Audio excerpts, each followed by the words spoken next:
Akashvani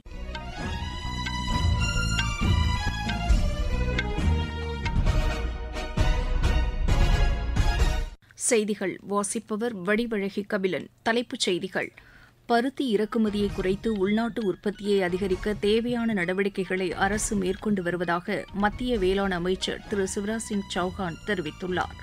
6G போன்ற நவீன தொலைத்தொடர்பு தொழில்நுட்பங்களை உருவாக்க மத்திய அரசு உறுதி பூண்டுள்ளதாக அத்துறைக்கான அமைச்சர் திரு ஜோதிராதித்ய சிந்தியா கூறியுள்ளார்.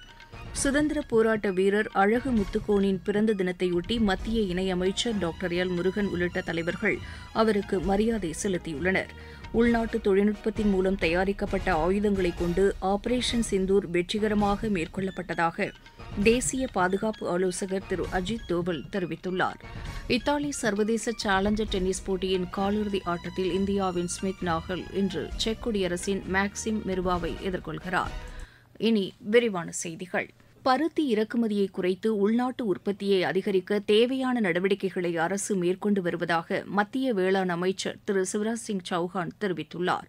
பருத்தி விவசாயிகள் எதிர்கொள்ளும் சவால்கள் மற்றும் பஞ்சாலை தொழில்துறையினருக்கு ஏற்ற பருத்தி ரகங்களை உற்பத்தி செய்வது குறித்த கலந்தாலோசனைக் கூட்டம் கோவையில் உள்ள இந்திய வேளாண் ஆராய்ச்சிக் கழகத்தின் கரும்பு இனப்பெருக்க நிறுவன வளாகத்தில் நடைபெறுகிறது. இதில் பங்கேற்க வந்த அமைச்சர் திரு சௌஹான் அந்த வளாகத்தில் மரக்கன்றுகளை நட்டு வைத்தார். மேலும் பருத்தி சாகுபடிக்கு பயன்படுத்தப்படும் கருவிகள், ட்ரோன் மூலம் பூச்சி மருந்து தெளிப்பது குறித்த செயல் விளக்கத்தையும் அவர் பார்வையிட்டார். பின்னர் செய்தியாளர்களிடம் பேசிய மத்திய அமைச்சர், உள்நாட்டு பருத்தி உற்பத்தி குறைவுக்கான காரணங்களை கண்டறிந்து பருத்தி சாகுபடியில் புரட்சியை ஏற்படுத்துவது குறித்து மத்திய ஜவுளித்துறை அமைச்சர் திரு கிரிராஜ் சிங் வேளாண் விஞ்ஞானிகள் மற்றும் சம்பந்தப்பட்ட அமைச்சகங்களைச் சேர்ந்த அதிகாரிகளுடன் ஆலோசனை நடத்த இருப்பதாக தெரிவித்தார். பருத்தியை தாக்கும் பூச்சிகளை 6 மணி நேரத்திற்குள் கண்டறிந்து செயற்கை நுண்ணறிவு தொழில்நுட்பத்தில் பூச்சிகளை கட்டுப்படுத்துவதற்கான வழிமுறைகள் குறித்தும் ஆராயப்படவிருப்பதாக அவர் கூறினார். மேலும் பஞ்சாலை தொழில்துறையினருக்கு ஏற்ற பருத்தி ரகங்களை சாகுபடி செய்வதன் மூலம் விவசாயிகளின் வருமானத்தை அதிகரிப்பது குறித்தும் கருத்துக்களை கேட்டறிய உள்ளதாக திரு சிவராஜ் சிங் சௌஹான் தெரிவித்தார். 6G போன்ற அடுத்த தலைமுறைக்கான தொலைத்தொடர்பு தொழில்நுட்பங்களை உருவாக்க மத்திய அரசு உறுதி பூண்டுள்ளதாக தொலைத்தொடர்புத்துறை அமைச்சர் திரு ஜோதிராதித்ய சிந்தியா தெரிவித்துள்ளார். 6G தொழில்நுட்பத்தில் புதுமைகளை அறிமுகப்படுத்துவது தொடர்பாக தொலைத்தொடர்புத்துறை செயலாளர் திரு நீரஜ் மிட்டல் உள்ளிட்டோருடன் புதுதில்லியில் ஆய்வு நடத்திய அவர், தொழில்நுட்ப மாற்றத்திற்கு தேவையான கொள்கை கட்டமைப்புகள் உருவாக்கப்பட்டிருப்பதுடன் ஆராய்ச்சிக்கான நிதியும் அதிகரிக்கப்பட்டிருப்பதை சுட்டிக்காட்டியுள்ளார். இதற்கான அலைக்கற்றை ஒதுக்கீட்டை குறித்த காலத்தில் மேற்கொள்வதுடன் பரிசோதனைகளை விரைவுபடுத்துமாறும் அவர் அறிவுறுத்தியுள்ளார். இந்த ஆலோசனைக் கூட்டத்தின்போது 2030ஆம் ஆண்டுக்குள் 6G தொழில்நுட்பத்தை பயன்படுத்துவதில் இந்தியா உலக அளவில் முன்னணி நாடாக திகழும் என்று அதிகாரிகள் தெரிவித்தனர். சுதந்திரப் போராட்ட வீரர் அழகு முத்துக்கோனின் பிறந்த தினத்தையொட்டி தலைவர்கள் அவருக்கு மரியாதை செலுத்தியுள்ளனர். இதனையொட்டி மத்திய இணையமைச்சர் டாக்டர் எல் முருகன் வெளியிட்டுள்ள சமூக வலைதள பதிவில், நாட்டின் முதல் விடுதலைப் போர் நடந்ததாக கூறப்படும் காலத்திற்கு முன்பே ஆங்கிலேயர்களை எதிர்த்து போரிட்டவர் மாவீரர் அழகு முத்துக்கோன் என்று குறிப்பிட்டுள்ளார். எதிரிகளின் பீரங்கி குண்டுக்கு இரையாகும் தருவாயிலும் தன்னை சார்ந்தவர்களை காட்டிக் கொடுக்காமல் உயிரை மாய்த்து கொண்டவர் கட்டாளங்குளம் சீமையை ஆண்ட அழகு முத்துக்கோன் என்றும் டாக்டர் எல் முருகன் தெரிவித்துள்ளார். தமிழக ஆளுநர் திரு RN ரவி வெளியிட்டுள்ள செய்தியில், துணிச்சல் மிகு சுதந்திரப் போராட்ட வீரரான அழகு முத்துக்கோன் கருணையுள்ள ஆட்சியாளராகவும் இந்திய சுதந்திர போராட்ட காலத்தின் ஆரம்பகால வழிகாட்டியாகவும் திகழ்ந்தவர் என புகழாரம் சூட்டியுள்ளார். தமிழகத்தின் பல்வேறு பகுதிகளிலும் அழகு முத்துக்கோன் பிறந்தநாள் கொண்டாடப்பட்டு வருகிறது. சென்னை எழும்பூரில் உள்ள அழகு முத்துக்கோன் சிலை முன்பு வைக்கப்பட்டிருந்த அவரது திருவுருவப் படத்திற்கு தமிழக முதலமைச்சர் திரு மு க ஸ்டாலின் மற்றும் அமைச்சர்கள் மலர் தூவி மரியாதை செலுத்தினர். தூத்துக்குடி மாவட்டம் கட்டாளங்குளத்தில் அழகு முத்துக்கோன் மணி மண்டபத்தில் உள்ள அவரது சிலைக்கு மாநில அமைச்சர் திருமதி கீதா ஜீவன் உள்ளிட்டோர் மாலை அணிவித்து மரியாதை செலுத்தினர். உள்நாட்டு தொழில்நுட்பத்தின் மூலம் தயாரிக்கப்பட்ட ஆயுதங்களை கொண்டு ஆபரேஷன் சிந்தூர் வெற்றிகரமாக மேற்கொள்ளப்பட்டதாக தேசிய பாதுகாப்பு ஆலோசகர் திரு அஜித் தோவல் தெரிவித்துள்ளார்.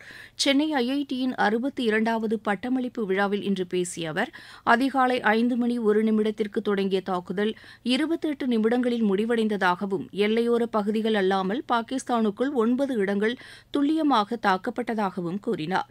2047ஆம் ஆண்டு இந்தியாவை வல்லரசாக மாற்றுவதற்கான அனைத்து அம்சங்களும் இன்றைய மாணவர்களிடையே உள்ளதாகவும், உள்நாட்டு தொழில்நுட்பத்தில் நவீன கண்டுபிடிப்புகளை உருவாக்க வேண்டும் என்றும் கூறிய அவர் நாட்டின் பாதுகாப்பு தொழில்நுட்பத்தை வலுப்படுத்த வேண்டும் என்று தெரிவித்தார்.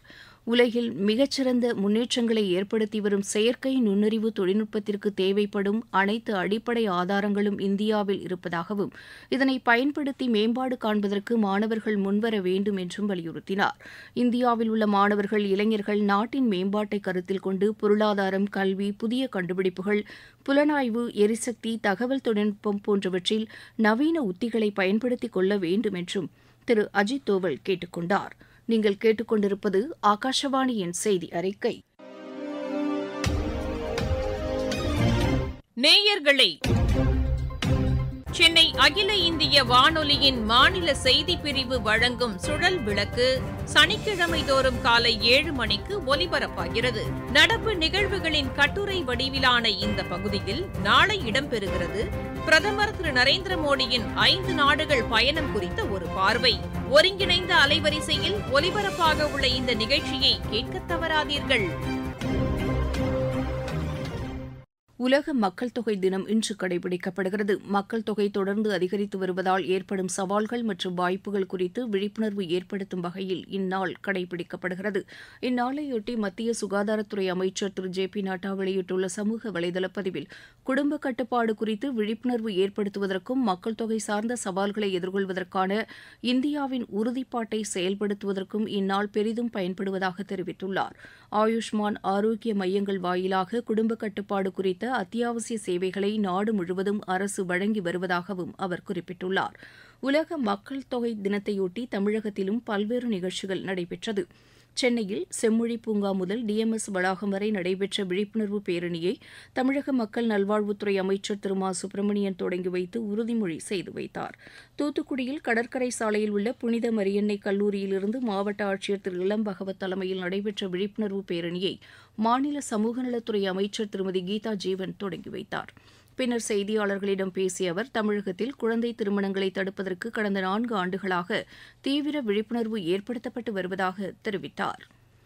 விவசாயிகளுக்கு உதவும் வகையில் மத்திய அரசு பிரதமரின் பயிர் காப்பீட்டு திட்டத்தை செயல்படுத்தி வருகிறது. தமிழகத்தின் மயிலாடுதுறை மாவட்டத்தில் குறுவை நெல் சாகுபடி செய்துள்ள விவசாயிகள் இம்மாதம் 31ஆம் தேதிக்குள் இத்திட்டத்தின் கீழ் காப்பீடு செய்து பயன்பெறுமாறு மாவட்ட நிர்வாகம் கேட்டுக் கொண்டுள்ளதாக எமது செய்தியாளர் தெரிவிக்கிறார்.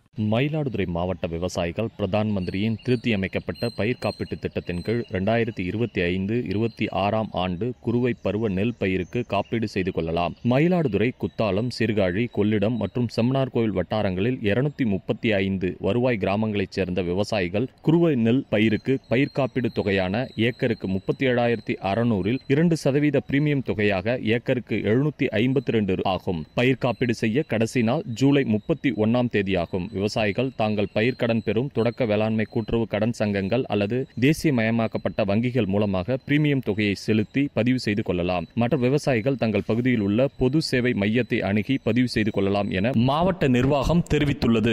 மயிலாடுதுறையிலிருந்து மணிகண்டன் குருமூர்த்தி.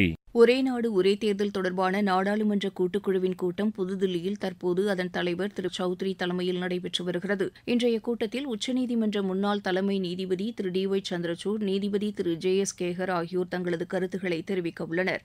பிஜேபியைச் சேர்ந்த திரு அனுராக் தாக்கூர், காங்கிரஸ் கட்சியின் திருமதி பிரியங்கா காந்தி உள்ளிட்ட கூட்டுக்குழு உறுப்பினர்களும் இந்த கூட்டத்தில் பங்கேற்றுள்ளனர். இத்தாலியில் நடைபெற்று வரும் சர்வதேச சேலஞ்சர் டென்னிஸ் போட்டியின் ஆடவர் ஒற்றையர் பிரிவு காலிறுதி ஆட்டத்தில் இந்தியாவின் ஸ்மித் நாகல் இன்று செக் குடியரசின் மேக்சிம் மெர்வாவை எதிர்கொள்கிறார். ரொமேனியாவில் நடைபெற்று வரும் சர்வதேச சேலஞ்சர் டென்னிஸ் போட்டியின் காலிறுதி ஆட்டத்தில் இந்தியாவின் அர்ஜுன் கதே, விஜய் சுந்தர் பிரசாந்த் இணை இன்று ஜிம்பாப்வேவின் ஜான் லாக், நெதர்லாந்தின் திஜ்மென் லூஃப் இணையை எதிர்கொள்கிறது. மீண்டும் தலைப்புச் செய்திகள். பருத்தி இறக்குமதியை குறைத்து உள்நாட்டு உற்பத்தியை அதிகரிக்க தேவையான நடவடிக்கைகளை அரசு மேற்கொண்டு வருவதாக மத்திய வேளாண் அமைச்சர் திரு சிவராஜ் சிங் சௌஹான் தெரிவித்துள்ளார்.